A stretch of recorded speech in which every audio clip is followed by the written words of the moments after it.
إن الحمد لله نحمده ونستعينه ونستغفره ونعوذ بالله من شرور أنفسنا ومن سيئات أعمالنا. من يهده الله فلا مضل له ومن يضلل فلا هادي له، وأشهد أن لا إله إلا الله وحده لا شريك له، وأشهد أن محمدا عبده ورسوله. يا أيها الذين آمنوا اتقوا الله حق تقاته ولا تموتن إلا وأنتم مسلمون. يا أيها الناس اتقوا ربكم الذي خلقكم من نفس واحدة وخلق منها زوجها وبث منهما رجالا كثيرا ونساء، واتقوا الله الذي تساءلون به والأرحام إن الله كان عليكم رقيبا. يا أيها الذين آمنوا اتقوا الله وقولوا قولا سديدا يصلح لكم أعمالكم ويغفر لكم ذنوبكم، ومن يطع الله ورسوله فقد فاز فوزا عظيما. أما بعد، فإن خير الحديث كتاب الله، وخير الهدي هدي محمد صلى الله عليه وسلم، وشر الأمور محدثاتها، وكل محدثة بدعة، وكل بدعة ضلالة، وكل ضلالة في النار. فأعوذ بالله السميع العليم من الشيطان الرجيم. بسم الله الرحمن الرحيم. واعبدوا الله ولا تشركوا به شيئا وبالوالدين إحسانا وبذي القربى واليتامى والمساكين والجار ذي القربى والجار الجنب والصاحب بالجنب وابن السبيل وما ملكت أيمانكم إن الله لا يحب من كان مختالا فخورا. وقال في موضع آخر: وآت ذا القربى حقه والمسكين وابن السبيل ولا تبذر تبذيرا. وقال رسول الله صلى الله عليه وسلم: من أحب أن يبسط في عمره وفي رزقه فليصل رحمه، أو كما قال صلی اللہ علیہ وسلم. دین اسلام کی بے شمار خوبیاں ہیں. انہی خوبیوں میں سے ایک خوبی یہ ہے کہ وہ جو رشتہ دار ہیں، قرابت دار ہیں، ان کے ساتھ حسن سلوک کی تعلیم دیتا ہے، صلہ رحمی کی تلقین کرتا ہے. صلہ رحمی کے معنی ہوتے ہیں: صلہ معنی جوڑنا، اور رحمی مطلب جو قرابت دار ہیں جن سے آپ کا خون کا رشتہ ہے، ان کے ساتھ جڑ کر کے رہنا، ان کا حق ادا کرنا، ضرورتوں پر ان کے کام آنا، ان کی تیمارداری کرنا، ان کی مدد کرنا، یہ تمام چیزیں صلہ رحمی کے اندر شامل ہیں. صلہ رحمی میں وہ رشتہ دار آتے ہیں پہلے نمبر پر جن سے خون کا رشتہ ہوتا ہے. ماں باپ کی طرف سے جو رشتہ دار ہوتے ہیں ان کے ساتھ تعلقات قائم رکھنے کو، ان کو جوڑے رکھنے کو صلہ رحمی کہا جاتا ہے. والدین ہیں، دادی دادا ہیں، پردادی پردادا ہیں، یا اس طریقے سے آپس میں بھائی بہن ہیں، یا پھوپھی اور پھوپھا ہیں، ماموں ہیں. یہ جو سارے لوگ ہیں ان کو جوڑنے کا نام صلہ رحمی ہے. جو رشتے سسرال کی طرف سے ہوتے ہیں ان کا بھی حق ہے، لیکن ان کا حق ان کے بعد آتا ہے. پہلا حق ان لوگوں کا ہے جن کا رشتہ آپ کا خون کا رشتہ ہے. ماں باپ کی طرف سے جو لوگ آتے ہیں ان کا رشتہ ہے، اور بیوی کی طرف سے جو رشتے آتے ہیں ان کو اسحار کہتے ہیں عربی زبان میں، سسرالی رشتہ. یہ خون کا رشتہ ہے، وہ سسرال کا رشتہ ہے. سسرال کا رشتہ بعد میں قائم ہوتا ہے، خون کا رشتہ پہلے سے قائم رہتا ہے. اس لیے جو خون کا رشتہ ہے ان کا اونچا مقام ہے، ان کا درجہ اونچا ہے. ان کے ساتھ صلہ رحمی کہلاتی ہے. ان کا پہلا درجہ ہے. اس کے بعد سسرال کی طرف سے جو رشتہ دار آتے ہیں ان کے ساتھ بھی حسن سلوک کرنے کی تاکید کی گئی ہے. ان کا بھی حق ہے، لیکن پہلے ان لوگوں کا حق ہے جن سے آپ کا خون کا رشتہ اور تعلق ہے. لیکن ہمارے معاشرے میں اس کے برعکس ہوتا ہے. عام طور پر لوگ اپنے لوگوں کا جن سے خون کا رشتہ ہے ان کا دھیان نہیں دیتا، لیکن جو سسرال کا رشتہ ہے ان کو فوقیت دیتا ہے. بیوی کی وجہ سے سالی کا بہت خیال رکھے گا لیکن اپنی بہن کا خیال نہیں رکھے گا. سالے کا خوب خیال کرے گا لیکن اپنے بھائی کا خیال نہیں رکھے گا. سسر کا خیال رہے گا لیکن باپ کا خیال نہیں رہے گا. ساس کا خیال رکھے گا لیکن اپنی ماں کا خیال نہیں رکھے گا. یہ صورتحال ہے آج کہ آدمی جو اس رشتے کو شریعت میں اتنا درجہ نہیں دیا گیا، بعد میں ہے اس کا حق، اس کو ہم نے پہلے رشتہ دے دیا اس کی شان میں غلو کرتے ہوئے۔ تو اسلام کے اندر صلہ رحمی کی بڑی تاکید آئی ہے۔ قرآن کریم کے اندر 9 آیتیں ہیں یا اس سے زیادہ جن میں صلہ رحمی کی تاکید کی گئی ہے اور حکم دیا گیا کہ ان کا حق ادا کرو۔ ایسے ہی حدیثوں کے اندر تقریباً 25 حدیثیں اور سے زیادہ حدیثیں ہیں جن میں باقاعدہ اس بات کا حکم دیا گیا ہے کہ ایک بندے کو اپنے قرابت داروں کا خیال رکھنا چاہیے، ان کا حق ادا کرنا چاہیے۔ اللہ رب العالمین کے ارشاد ہے وَآتِ ذَا الْقُرْبَ حَقَّهُ وَالْمِسْكِينَ وَابْنَ السَّبِيلِ وَلَا تُبَذِّرْ تَبْذِيرًا۔ جو آپ کے قرابت دار ہیں ان کا حق ادا کرو، مسکینوں کا حق ادا کرو، اور جو مسافر ہیں ان کا حق ادا کرو، اور اسراف اور فضول خرچی سے کام نہ لو، فضول خرچی سے بچو، یعنی اپنی استطاعت کے مطابق آپ ان کو دیجیے۔ اس طریقے سے جو خطبہ مسنونہ آپ کے سامنے پڑھا جاتا ہے اس میں اس بات کی بھی تاکید کی گئی ہے کہ قیامت کے دن رشتہ داروں کے تعلق سے جو ارحام ہیں ان کے تعلق سے باقاعدہ سوال کیا جائے گا۔ قیامت کے دن ان کے بارے میں سوال کیا جائے گا، انسان سے پوچھا جائے گا۔ یا ایھا الذین آمنوا اتقوا اللہ حق تقاتہ ولا تموتن الا وانتم مسلمون یا ایھا الناس اتقوا ربکم الذی خلقکم من نفس واحدہ وخلق منها زوجها وبث منهما رجالا كثيرا ونساء واتقوا الله الذي تساءلون به والارحام۔ ارحام کہتے ہیں جن سے خون کا آپ کا رشتہ ہے۔ قیامت کے دن ان سے پوچھا جائے گا، ان سے ڈرو، اللہ تعالیٰ سے ڈرو، اور ان رشتہ داروں کے بارے میں بھی خیال ان کا رکھو اور ان کے بارے میں ڈرو، کیونکہ اللہ تعالیٰ قیامت کے دن ان کے بارے میں سوال کرے گا۔ اس طریقے سے اللہ تعالیٰ کا ارشاد ہے ان اللہ یأمر بالعدل والاحسان وایتاء ذی القربی۔ اللہ رب العالمین حکم دیتا ہے عدل و احسان کا، اور جو قرابت دار ہیں ان کو دینے کا حکم دیتا ہے۔ قرابت داروں میں سب سے پہلے جن کا خون کا رشتہ وہ لوگ آتے ہیں۔ وَيَنْهَىٰ عَنِ الْفَحْشَاءِ وَالْمُنکَرِ، اور اللہ رب العالمین فحش کاموں سے، فحش باتوں سے، منکر غلط باتوں سے تمہیں منع کرتا ہے۔ والبغی، اور ظلم اور زیادتی سے تمہیں روکتا ہے۔ لعلکم تذکرون، تاکہ تم نصیحت حاصل کرو۔ اس طرح کی بہت ساری آیتیں ہیں جن آیتوں میں اللہ رب العالمین نے باقاعدہ ہمیں صلہ رحمی کرنے کا حکم دیا ہے۔ ایک جگہ اللہ تعالیٰ کے ارشاد ہے وَاعْبُدُوا اللَّهَ وَلَا تُشْرِكُوا بِهِ شَيْئًا، اللہ کی بات کرو، اللہ تعالیٰ کے ساتھ کچھ بھی شرک نہ کرو، کیونکہ یہ بنیاد اور یہ اصل ہے۔ اس کے بعد ہی کوئی آپ کام کریں گے تبھی اس کا فائدہ ہوگا۔ اگر یہ نہیں ہے، دنیا کی ساری نیکیاں آپ کے پاس ہیں اور یہ نیکی نہیں ہے خالص اللہ کی عبادت کی اور شرک سے دور رہنے کی، تو دیگر نیکیوں کا قیامت کے دن کوئی فائدہ نہیں ہوگا۔ اسی لیے اللہ رب العالمین نے ان کا سب سے پہلے حکم دیا۔ وَبِالْوَالِدَيْنِ إِحْسَانًا، والدین کے ساتھ حسن سلوک سے پیش آؤ۔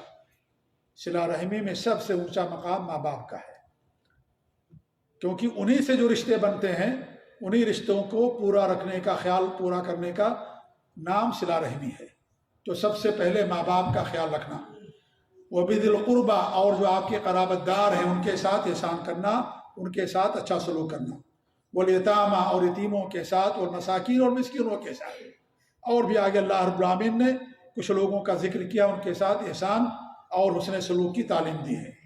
اس طریقے سے اللہ فرماتا ہے وَإِذَا أَخَذْنَا مِيثَاقَ بَنِي إِسْرَائِيلَ لَا تَعْبُدُونَ إِلَّا اللَّهَ وَبِالْوَالِدَيْنِ إِحْسَانًا وَذِي الْقُرْبَى وَالْيَتَامَى وَالْمَسَاكِينِ وَقُولُوا لِلنَّاسِ حُسْنًا۔ جب ہم نے بنو اسرائیل سے عہد لیا، ان سے وعدہ لیا کہ لا تعبدون الا اللہ، کہ تم اللہ کے علاوہ کسی کی عبادت نہیں کرو گے۔ ہم سب نے عہد کیا ہے، ہر شخص نے اللہ تعالیٰ سے عہد کیا ہے کہ اللہ تعالیٰ ہم تیرے اوپر ایمان لائیں گے، تو ہمارا رب ہے، ہم صرف تیری ہی بات کریں گے۔ تو اللہ رب العالمین باقاعدہ ان کا عہد لیا اس بات کا کہ اللہ تعالیٰ کے علاوہ کسی کی بات نہیں کرنا۔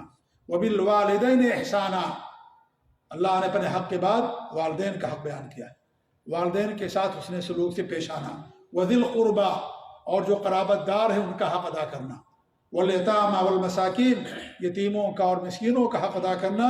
وَقُولُوا لِلنَّاسِ حُسْنًا، اور لوگوں کے ساتھ اچھی بات کرنا، اچھی بات کا حکم دینا، بھلی بات کہنا۔ اللہ رب العالمین اس بات کا عہد لیا ہے ہم سب سے کہ ہم صرف اور صرف اللہ تعالیٰ کی بات کریں گے، اللہ تعالیٰ کے ساتھ کچھ بھی شرک نہیں کریں گے۔ ماں باپ کے ساتھ حسن سلوک کرنا، قرابت داروں کا خیال رکھنا، اس بات کا حکم اللہ رب العالمین ان آیتوں کے اندر دیا ہے۔ بہت ساری آیتیں ہیں جن آیتوں میں اس بات کی ہمیں تاکیداً حکم دیا گیا ہے کہ انسان اللہ تعالیٰ کی عبادت کرے، ماں باپ کے ساتھ حسن سلوک سے پیش آئے، اور جو قرابت دار ہیں، رشتہ دار ہیں، ان کے ساتھ انسان حسن سلوک سے پیش آئے۔ احادیث اس کے تعلق سے کافی ہیں، جن حدیثوں کے اندر صلہ رحمی کی تاکید کی گئی ہے۔ صلہ رحمی کرنے والے کو افضل درجے کا انسان قرار دیا گیا ہے۔ اللہ کے رسول صلی اللہ علیہ وسلم کی حدیث سے بخاری، ترمذی اور ابن ماجہ وغیرہ کی روایت ہے کہ آپ فرماتے ہیں انما الدنیا لاربعۃ نفر، دنیا میں 4 قسم کے لوگ ہیں۔ ایک تو ایسا شخص ہے عبد رزقہ اللہ مالا وعلما فهو يتقي فيه ربه ويصل فيه رحمه ويعلم لله فيه حقا فهذا بافضل المنازل۔ آپ فرماتے ہیں ایک ایسا شخص جس کو اللہ نے مال دیا اور علم بھی دیا، اور علم اور مال میں اللہ تعالیٰ سے ڈرتا ہے، خوف کھاتا ہے، وَيَصِلُ فِيهِ رَحْمَهُ، اور اپنے رشتہ داروں کے ساتھ صلہ رحمی کرتا ہے، وَيَعْلَمُ لِلَّهِ فِيهِ حَقًّا، اور جو رشتہ دار ہیں ان رشتہ داروں میں اللہ نے جو حق متعین کر رکھا ہے ان کا حق وہ جانتا ہے، ان کا حق ادا کرتا ہے۔ فَهَذَا بِأَفْضَلِ الْمَنَازِلِ، یہ سب سے اونچے درجے کا انسان ہے۔ یہ مال بھی ہے، علم بھی ہے، اور علم کے مطابق مال کو خرچ کرتا ہے، اللہ کا تقوی بھی ہے، اور اللہ رب العالمین نے جن رشتہ داروں کا حق رکھا ہے اس کے مال میں ان رشتہ داروں کا حق بھی ادا کرتا ہے۔ اللہ کا بھی حق ادا کرتا ہے، رشتہ داروں کا بھی حق ادا کرتا ہے۔ یہ اونچے درجے کا انسان ہے یہ، کیونکہ حقوق 2 طرح کے ہیں، ایک اللہ تعالیٰ کے حقوق، ایک بندوں کے حقوق۔ کامل انسان وہی ہے، افضل انسان وہی جو سب کے حق ادا کرتا، اللہ کا بھی حق ادا کرتا، بندوں کا بھی حق ادا کرتا۔ کچھ لوگ بندوں کا حق ادا کرتے، اللہ کا حق ادا نہیں کرتے۔ کچھ لوگ ایسے ہوتے اللہ تعالیٰ کا حق ادا کرتے، بندوں کا حق ادا نہیں کرتے۔ تو سب سے افضل درجے کا شخص وہ ہے جو اللہ تعالیٰ کا بھی حق ادا کرتا ہے اور بندوں کا بھی حق ادا کرتا، خاص طور جو رشتہ دار ہیں، جو قرابت دار ان کے ساتھ صلہ رحمی سے پیش آتا ہے۔ یہ سب سے اونچے درجے کا، افضل درجے کا انسان ہے۔ وہ عبد رزقہ اللہ علما ولم يرزقہ مالا، اور ایک ایسا بندہ جس کو اللہ نے علم تو دیا لیکن مال نہیں دیا۔ فهو صادق النیہ، لیکن اس کی نیت اچھی ہے، عالم ہے لیکن مال اس کے پاس نہیں ہے۔ وہ کیا کہتا ہے؟ لو ان لی مالا لعملت به بعمل فلان فهو بنیتہ فاجرہما سواء۔ کیا فرماتے ہیں کہ وہ کہتا ہے کہ اگر میرے پاس مال ہوتا تو فلاں انسان جو اللہ کا حق ادا کرتا اپنے مال میں، اپنے رشتہ داروں کا بھی ادا کرتا، میں بھی ویسی کرتا۔ اس کی نیت درست ہے، لہذا اللہ تعالیٰ اس کی نیت کے مطابق ان دونوں کو اجر دیتا ہے۔ اس کے پاس مال نہیں ہے لیکن اس کی نیت صحیح ہے، تو اپنی نیت صحیح ہونے کی وجہ سے اللہ تعالیٰ اس کو اجر دیتا ہے۔ اسی نیتیں ہمیشہ انسان کو صحیح رکھنا چاہیے۔ ہم میں سے اکثر لوگ نیتیں خراب رکھتے ہیں، کن کو قدوہ نمونہ بناتے ہیں؟ جو بدمعاش قسم کا انسان ہوتا ہے، مال تو بہت اس کے پاس ہے لیکن وہ خرچ نہیں کرتا، یا ایسی جگہوں پر خرچ کرتا ہے جہاں شریعت نے منع کر دیا گیا ہے، عیاشی میں، رنگ رلیوں میں، شراب نوشی میں، غلط کاموں میں، حرام کاموں میں، وہاں خرچ کرتا ہے۔ انسان اس کو دیکھ کر کے حسرت کرتا، کاش میرے پاس بھی اس کے جیسے مال ہوتا، کاش میرے پاس بھی کوٹھی ہوتی، محل ہوتا جیسے اس کے پاس ہے، نعوذ باللہ من ذالک۔ وہ انسان کی نیت بری ہے۔ انسان ایسے آدمی کو اپنا نمونہ بنائے جو نیک انسان ہے، جو اللہ تعالیٰ کا حق ادا کرتا ہے۔ اس کے پاس مال نہیں ہے لیکن اچھی نیت کی وجہ سے اللہ تعالیٰ اس کو اجر دیتا، ثواب دیتا ہے۔ اچھی نیت پر انسان کو اجر ملتا ہے۔ تو سب سے اونچے درجے کا انسان کون ہوا؟ جس کے پاس مال بھی، علم بھی ہے، علم کے مطابق عمل کرتا ہے، اللہ نے جو حق رکھا ہے وہ حق ادا کرتا ہے، اللہ کا بھی اور بندوں کا حق ادا کرتا ہے۔ یہ اونچے درجے کا انسان ہے۔ صلہ رحمی کرنا یوم آخرت پر ایمان کی علامت ہے۔ اللہ کے رسول صلی اللہ علیہ وسلم کی حدیث ہے، من کان یؤمن باللہ والیوم الآخر فلیصل رحمہ، جس کا اللہ پر یوم آخرت پر ایمان ہے وہ صلہ رحمی کرے۔ جو قرابت دار ہیں، آپ کی قریبی رشتہ دار، ان کا حق ادا کریں۔ یہ ایمان کی علامت ہے اللہ پر اور یوم آخرت پر۔ جو انسان ایسا کرتا ہے گویا کہ اس کا اللہ اور یوم آخرت پر ایمان۔ اسی طریقے سے تیسرا فائدہ یہ ہے کہ انسان کو دوہرا اجر ملتا ہے۔ اگر ایک انسان اپنے قرابت داروں پر خرچ کرتا ہے تو اللہ رب العالمین اس کو دوہرا اجر دیتا ہے۔ اللہ کے رسول صلی اللہ علیہ وسلم کی حدیث ہے، ان صدقۃ علی المسکین صدقۃ وہی علی ذی الرحم سنتان صدقۃ وصلہ، یہ نسائی وغیرہ کی روایت ہے۔ آپ فرماتے ہیں کہ مسکین پر صدقہ کرنا ایک عام صدقہ ہے، وہ مسکین جو آپ کا رشتہ دار نہیں ہے، عام مسکین ہے، اگر آپ اسے دیتے ہیں تو آپ کو صدقہ ملتا ہے، اجر ملتا ہے۔ لیکن وہی علی ذی الرحم، لیکن اگر وہی صدقہ آپ کسی قرابت دار کو، رشتہ دار کو دیتے ہیں تو وہ صدقہ بھی ہوتا ہے اور صلہ رحمی بھی ہوتی ہے، دو اجر ملے گا آپ کو۔ آپ کو صدقے کا اجر ملے گا اور صلہ رحمی کا اجر ملے گا کہ آپ نے اپنے رشتہ دار کا خیال رکھا۔ اگر وہ مستحق ہے اور آپ اسے دیتے ہیں تو ایسی صورت میں آپ کو زکوٰۃ ہے، مان لیجئے وہ مستحق ہے تو آپ اس کو زکوٰۃ دیں گے، آپ کو دوہرا اجر ملے گا۔ عام صدقہ کرتے ہیں تو بھی آپ کو دوہرا اجر ملتا ہے، ایک صدقے کا اور ساتھ ہی ساتھ صلہ رحمی کرنے کا اجر ملتا ہے۔ عام مسکینوں کا اگر انسان دیتا ہے تو اس کو ایک اجر ملتا ہے، ایک صدقہ ملتا ہے، صدقے کا ثواب ملتا ہے۔ لیکن اگر آپ اپنے رشتہ دار کو دیتے ہیں تو اللہ ضامن آپ کو دوہرا اجر دیتا ہے، ایک تو صدقہ کرنے کا اور دوسرے صلہ رحمی کرنے کا بھی اللہ تعالیٰ آپ کو اجر دیتا ہے۔ اس طریقے سے صلہ رحمی کرنے سے انسان کی عمر میں اور رزق میں اضافہ ہوتا ہے، عمر میں بڑھوتری ہوتی ہے اور رزق کے اندر بھی بڑھوتری ہوتی ہے۔ اگر انسان صلہ رحمی کرتا ہے تو اللہ رب العالمین اس کے مال میں، رزق میں اور عمر میں برکت عطا فرماتا ہے۔ یہ ذریعہ اور سبب ہے رزق میں اضافے کا، اس کے ذریعے سے رزق میں کمی نہیں ہوتی ہے۔ اگرچہ انسان یہ محسوس کرتا ہے کہ ہم نے کچھ دے دیا تو کچھ کمی ہوگی، نہیں، ایسا نہیں ہے۔ بظاہر یہ چیز نظر آتی ہے لیکن وہی کمی آپ کی بہت ساری کمیوں کو پوری کر دیتی ہے، وہی کمی بہت زیادہ آپ کے لیے اضافے کا ذریعہ اور سبب بن جاتی ہے، جسے آپ بظاہر کمی سمجھتے ہیں۔ آپ اگر کسی کے ساتھ صلہ رحمی کرتے ہیں اللہ تعالیٰ خوش ہوتا ہے، جب اللہ تعالیٰ خوش ہوتا ہے تو اپنے بندے کو نوازتا ہے۔ آپ کسی کے ساتھ صلہ رحمی کرتے ہیں، وہ شخص آپ کے لیے دعائیں دیتا ہے، اور جو مسکین ہوتا ہے، مظلوم ہوتا ہے، محتاج ہوتا ہے، اللہ تعالیٰ اس کی دعاؤں کو قبول فرماتا ہے۔ لہذا دعا کے نتیجے میں اللہ تعالیٰ آپ کے مال میں اضافہ کرتا ہے، مال بڑھتا بھی ہے اور بہت ساری پریشانیوں سے لوگوں کی دعاؤں کے ذریعے سے آپ کی حفاظت بھی ہوتی ہے۔ یہ بھی رزق میں اضافے کا ذریعہ اور سبب ہے۔ کتنے ایسے لوگ ہیں پیسہ بہت کماتے لیکن پیسہ بچتا نہیں، ان کے پاس ختم ہو جاتا، سب پیسے میں برکت نہیں ہوتی، کہیں مقدمے پھنسے ہوئے ہیں، کہیں اور پیسہ لگ گیا، کہیں ایکسیڈنٹ ہو گیا، فلاں گاڑی کا ایکسیڈنٹ ہو گیا، فلاں چیز کا ہو گیا، فلاں بیمار ہو گیا، فلاں ہو گیا۔ پیسہ تو بہت کمایا لیکن پیسہ سب ادھر ادھر چلا گیا اس کا۔ کیوں؟ اس لیے کہ اس کے مال میں برکت نہیں ہو رہی ہے۔ مال اگر کم ہے برکت ہوتی ہے، وہی مال زیادہ ہو جاتا ہے، قطرہ قطرہ سمندر ہو جاتا ہے۔ لیکن آپ کے پاس سمندر ہو اور آپ وہ خرچ کریں، اس میں برکت نہ ہو تو سمندر ایک دن سوکھ جائے گا، ختم ہو جائے گا، لیکن قطرہ قطرہ ایک دن سمندر بن جائے گا۔ تو اس طریقے سے انسان کے پاس اگر مال ہے، وہ ان سب کا حق ادا کرتا ہے، تو ایسے سارے لوگ ان کے حق میں دعائیں کرتے ہیں اور اللہ رب العالمین کی دعاؤں قبول فرماتا ہے، ان کو آفتوں سے، مصیبتوں سے، پریشانیوں سے بچاتا ہے، ساتھ ہی ساتھ ان کے رزق کے اندر اضافہ بھی کرتا ہے۔ اللہ کے رسول صلی اللہ علیہ وسلم کی حدیث، جب انسان سوتا ہے تو اس کے سرہانے ایک فرشتہ آتا ہے اور پاؤں اور پیتانے کے پاس ایک فرشتہ بیٹھتا ہے، یا ایک فرشتہ دائیں طرف بیٹھتا ہے اور ایک فرشتہ بائیں طرف بیٹھتا ہے۔ دائنے والا فرشتہ کیا کہتا ہے؟ اللہم آتی منفقا خلفا، اللہ تعالیٰ تو خرچ کرنے والے کو اور دے۔ اور جو بائیں طرف فرشتہ بیٹھتا ہے وہ کہتا ہے اللہ تعالیٰ تو جو بخیل ہے، جو خرچ نہیں کرتا ہے، تو اللہ تعالیٰ اس کے مال کو برباد کر دے، اسے نہ دے۔ فرشتے بددعائیں کرتے ہیں، جس کے پاس مال تو ہے لیکن لوگوں کا، غریبوں کا یا یتیموں کا یا اپنے رشتہ داروں کا حق ادا نہیں کرتا ہے، تو باقاعدہ دعا کرتے ہیں فرشتے کہ اللہ تعالیٰ اس کے مال کو تو تلف کر دے، اس کے مال کو تو برباد کر دے۔ تو دینے سے اللہ کی راہ میں مال اور آتا ہے، اللہ مال کے اندر برکت دیتا ہے۔ جو ماں اپنے بچے کو دودھ پلاتی ہے، اللہ تعالیٰ اس کے پستان میں دودھ ڈالتا رہتا ہے، لیکن جو دودھ پلانا چھوڑ دے اس کا دودھ خشک ہو جاتا ہے، پستان دودھ نہیں آتا، بعد میں خشک ہو گیا اس کا۔ لیکن اگر وہ پلاتی رہتی ہے تو اللہ تعالیٰ اس کے پستان میں دودھ ڈالتا رہتا ہے۔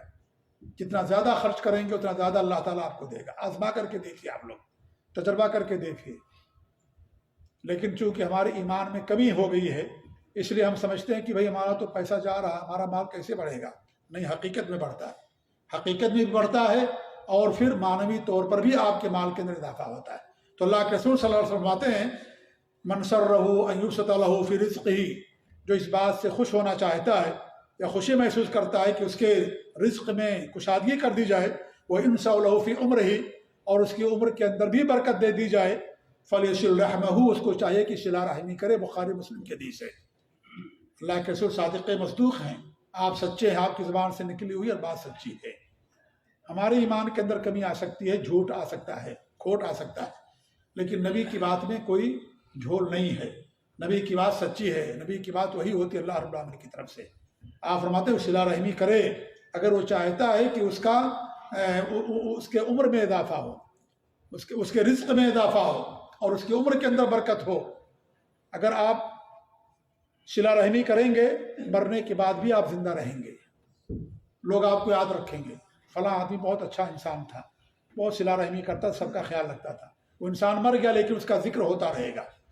کتنے ایسے لوگ ہیں زندہ ہیں لیکن مردہ ہیں، ان کا کوئی ذکر نہیں ہوتا ہے، اور اگر ذکر بھی ہوتا ہے تو برائی کے ساتھ۔ بہت برا انسان ہے، وہ بخیل ہے، پیسہ بہت اس کے پاس لیکن خرچ نہیں کرتا ہے، کہیں نہیں دیتا پیسہ، وہ نہ اپنے اوپر خرچ کرتا، نہ بچوں پر، نہ ماں باپ پر، نہ کسی پر خرچ کرتا، پیسہ گن گن کر کے رکھتا ہے، ذکر ہوتا ہے لیکن برائی کے ساتھ۔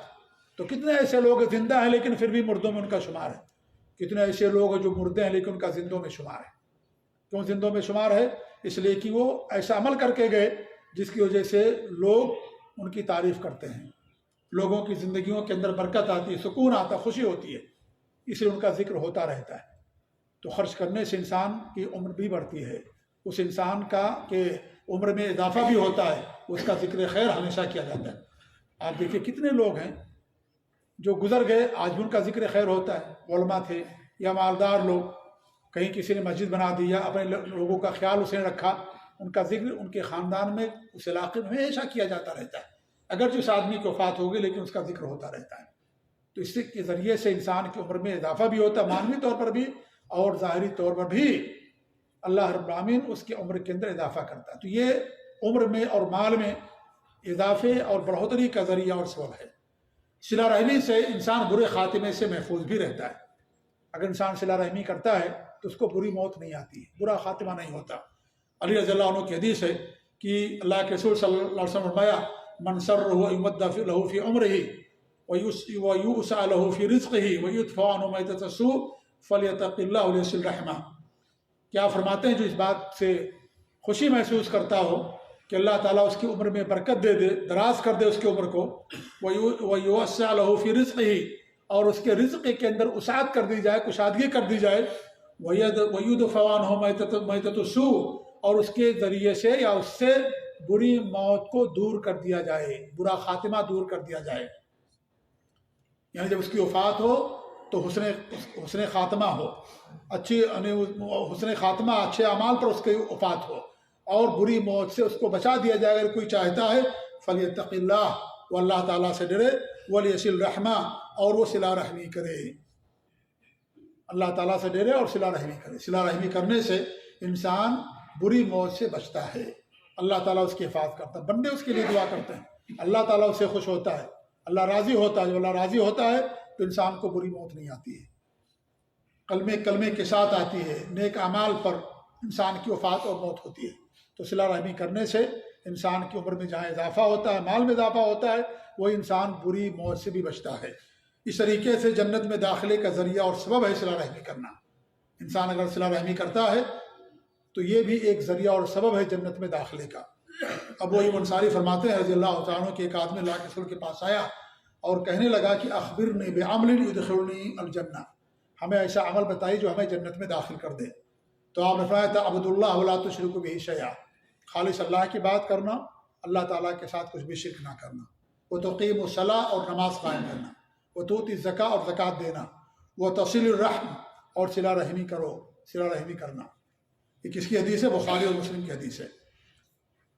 بخاری اور مسلم کی حدیث کیا فرماتے ہیں؟ صلہ رحمی کرنا، اللہ کی عبادت کا حکم دیا آپ نے، شرک سے دور رہنے کا حکم دیا، نماز کی تعلیم دی، زکوٰۃ کا حکم دیا دینے کا، اور ساتھ ساتھ یہ کہا کہ صلہ رحمی کرنا، جو تمہارے رشتہ دار ہیں ان کا حق ادا کرنا۔ تو یہ جنت میں جانے کا ذریعہ اور سبب ہے، کیونکہ اس صحابی نے جنت میں جانے کا عمل پوچھا کہ کون سا عمل مجھے جنت میں داخل کرے گا، تو آپ نے فرمایا تم ایسا ایسا عمل کرو۔ تو ایک عمل یہ بھی ہے جس کے ذریعے سے انسان جنت کے اندر داخل ہوتا ہے۔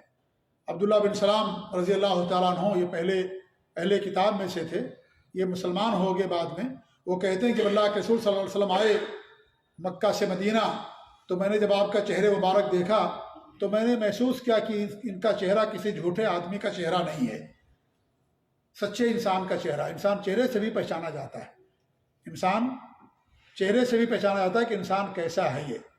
تو کہتے ہیں کہ میں نے پہچان لیا کہ یہ آدمی سچا جھوٹا انسان نہیں ہے۔ تو کہتے ہیں سب سے پہلے انہوں نے جس بات کی تعلیم دی اور جو میں نے اپنے کانوں سے سنا کہتے ہوئے، انہوں نے یہ کہا، یا ایھا الناس، اے لوگو، افشوا السلام واطعموا الطعام، سلام کو عام کرو، لوگوں کو کھانا کھلاؤ، وصلوا الارحام، اور صلہ رحمی کرو، وصلوا باللیل والناس نیام، رات کے اندر نماز پڑھو جب لوگ سو رہے ہوں، تدخلوا الجنت بسلام، سلامتی کے ساتھ جنت کے اندر داخل ہو جاؤ۔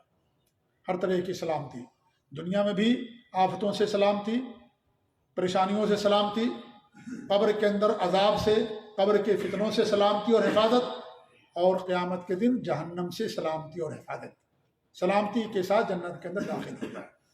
تو عبداللہ بن سلام فرماتے ہیں کہ سب سے پہلی بات مدینہ آنے کے بعد جو میں نے سنی، جب وہ آپ کی خدمت میں تشریف لائے، تو یہ نبی صلی اللہ علیہ وسلم فرما رہے تھے، ان چیزوں کا حکم دے رہے تھے کہ لوگوں کے ساتھ، انہی میں سے ایک بات کے جواب پر حکم دیا کہ لوگوں کے ساتھ صلہ رحمی کرو اور جنت کے اندر سلامتی کے ساتھ داخل ہو جاؤ۔ اس طریقے سے ایک دوسری حدیث کے جواب نے فرمایا کہ جو قطع رحمی کرنے والا جنت میں داخل نہیں ہوگا، لا يدخل الجنت قاطع، قطع رحمی کرنے والا جنت میں داخل نہیں ہوگا۔ اگر وہ اللہ تعالیٰ کے ساتھ شرک کرنے والا بھی ہے تو کبھی جنت میں داخل نہیں ہوگا۔ اگر شرک کرنے والا نہیں ہے تو اگر وہ جہنم کے اندر جائے گا بھی تو اللہ تعالیٰ اس کو ضرور جنت کے اندر لے کے آئے گا۔ تو اس حدیث کا مطلب یہ ہوگا کہ پہل جنت میں داخل نہیں ہوگا، گناہوں کی سزا پا جانے کے بعد وہ جنت کے اندر داخل ہوگا، بشرطے کہ وہ صاحب ایمان ہو اور وہ شرک کرنے والا نہ ہو۔ اگر شرک کرنے والا ہوگا تو ہمیشہ جہنم کے اندر رہے گا۔ تو قطع رحمی کرنے والا جنت کے اندر داخل نہیں ہوگا۔ قطع رحمی سے انسان کو دنیا کے اندر بھی سزا ملتی ہے۔ انسان اگر اپنے قرابت داروں کا، جن کا حق ہے، جن سے آپ کا خون کا رشتہ ہے، خاص طور پر اگر آپ ان کا خیال نہیں رکھتے ہیں تو دنیا کے اندر انسان کو سزا بھی مل سکتی ہے اور ملتی ہے۔ اللہ کے رسول صلی اللہ علیہ وسلم کی حدیث ہے کہ دو گناہ ایسے ہیں جن کو دنیا میں بھی سزا ملتی ہے اور آخرت کے اندر بھی سزا ملتی ہے۔ ایک تو ظلم و زیادتی کرنا اور ایک قطع رحمی کرنا۔ قطع رحمی کرنا، ظلم و زیادتی کرنا کسی پر، کسی کا حق نہ دینا یا ناجائز قبضہ کرنا، ظلم کرنا، مال ہڑپ لینا، اور اس طریقے سے قطیعۃ الرحم، صلہ رحمی نہ کرتے ہوئے قطع رحمی کرنا، رشتہ داری کو توڑ دینا، رشتہ داری کو ختم کر دینا۔ یہ دو گناہ ایسے ہیں جن کو دنیا میں بھی سزا ملتی ہے اور آخرت کے اندر بھی ان کو سزا ملے گی۔ تو یہ صلہ رحمی کی بڑی فضیلتیں ہیں قرآن و حدیث کے اندر۔ لیکن صلہ رحمی سب سے بڑی حقیقت یہ ہے میرے بھائیو، سب سے بڑی صلہ رحمی وہ یہ ہے کہ انسان اگر آپ کے ساتھ کوئی قطع رحمی کرتا ہے تو آپ اس کے ساتھ صلہ رحمی کریں۔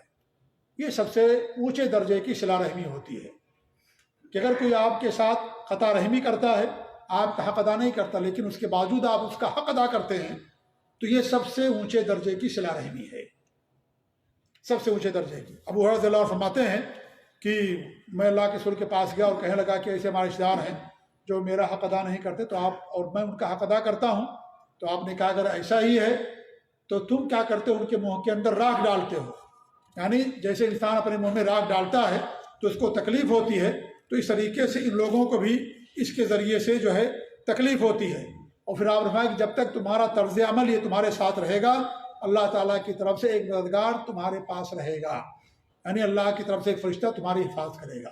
اگر تم ایسا کرتے ہو کہ لوگ آپ کے ساتھ تعلقات کو توڑتے ہیں، آپ ان کے ساتھ تعلقات کو جوڑتے ہیں، ایسی صورت میں یہ آپ کے لیے اجر ہے کہ اللہ کی طرف سے ایک فرشتہ تمہاری حفاظت کرے گا۔ اور ایک حدیث میں سے بخاری کی حدیث ہے، لیس الواصی بالمکافی ولکن الواصل الذی اذا قطعت رحمہ وصلھا۔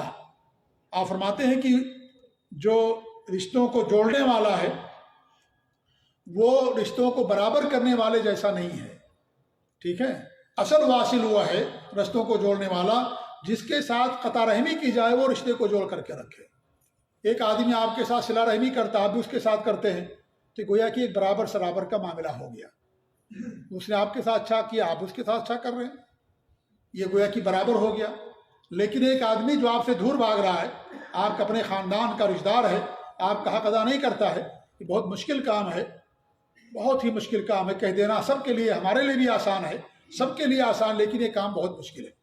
اسی لیے اصل جو صلہ رحمی یہی ہے، یا بڑی صلہ رحمی یہی ہے انسان کے لیے، کہ انسان جو آپ کا حق نہ ادا کرے، آپ کے خاندان میں سے، آپ ان کے ساتھ رشتہ جوڑ کر کے رکھیں۔ جب آپ کو معلوم پڑے کہ بیمار ہیں، آپ ان کے یاد کرنے کے لیے جائیں، آپ ان کی مدد کریں۔ آپ دیکھیں کہ وہ غریب ہیں یا مستحق ہیں یا بیماری میں ہیں، پریشانی میں ہیں، آپ ان کی مدد کریں۔ وہ آپ کے ساتھ دور بھاگتے ہیں آپ سے، وہ آپ کو دعوت نہیں دیتے، آپ ان کو دعوت دے کر کے کھلائیں۔ وہ آپ کو برا کہتے ہیں، آپ ان کو اچھا کہیں۔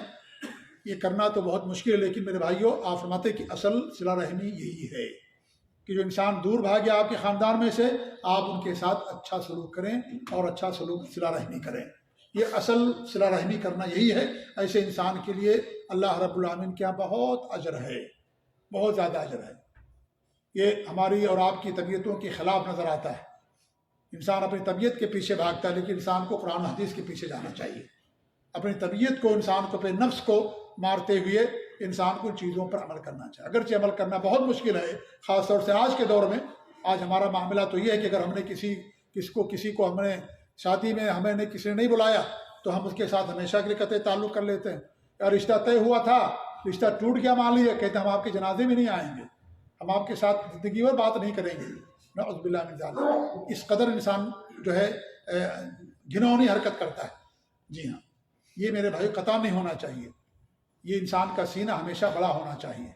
یہاں ہم اور آپ ہمیشہ سعودی عرب کی برائی کرتے ہیں نا، لیکن یہاں کے لوگوں کا آپ دل دیکھیں گے تو بہت بڑا دل ان لوگوں کا ہوتا ہے، بڑی صلہ رحمی ان کے پاس ہوتی ہے ان لوگوں کے اندر۔